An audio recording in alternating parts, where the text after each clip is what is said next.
ce n'est pas vous qui parlerez, mais l'Esprit de votre Père qui parlera en vous.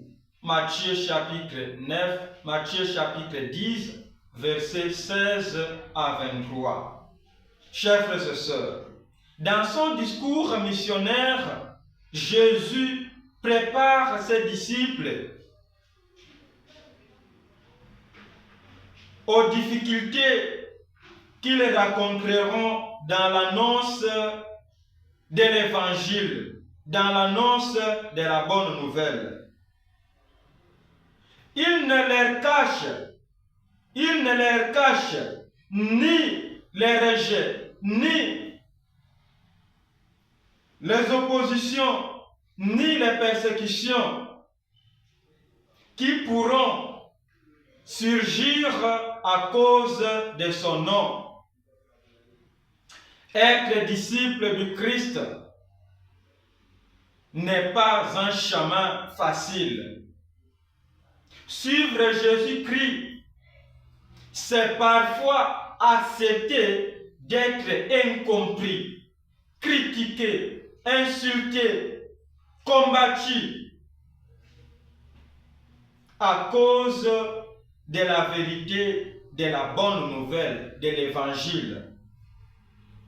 Mais le Seigneur ne laisse pas ses disciples face à ces épreuves. Il les rassure en leur promettant l'assistance de l'Esprit Saint.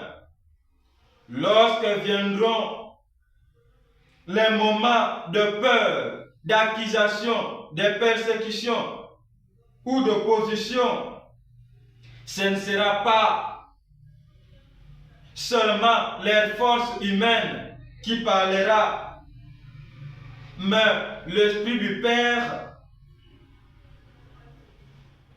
agira en eux. Et cette promesse est une grande source de consolation.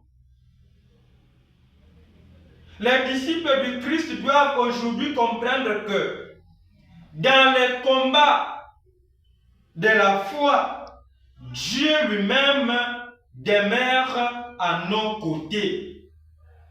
Lorsque tu es combattu à cause de la vérité, à cause du Christ, dans ton combat de la foi, Dieu combat pour toi contre eux.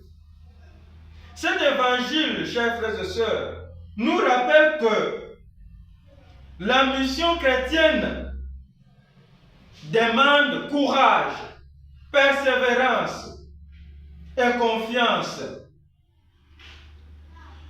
Nous ne pouvons pas annoncer le Christ en comptant uniquement sur nos capacités humaines. C'est l'Esprit Saint qui nous fortifie, qui nous éclaire, qui nous oriente, qui nous conduit et nous donne la parole juste au moment opportun.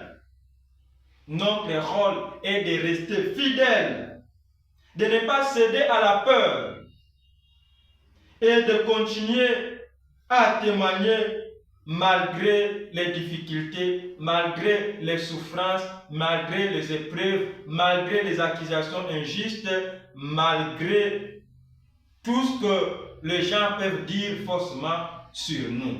Amen.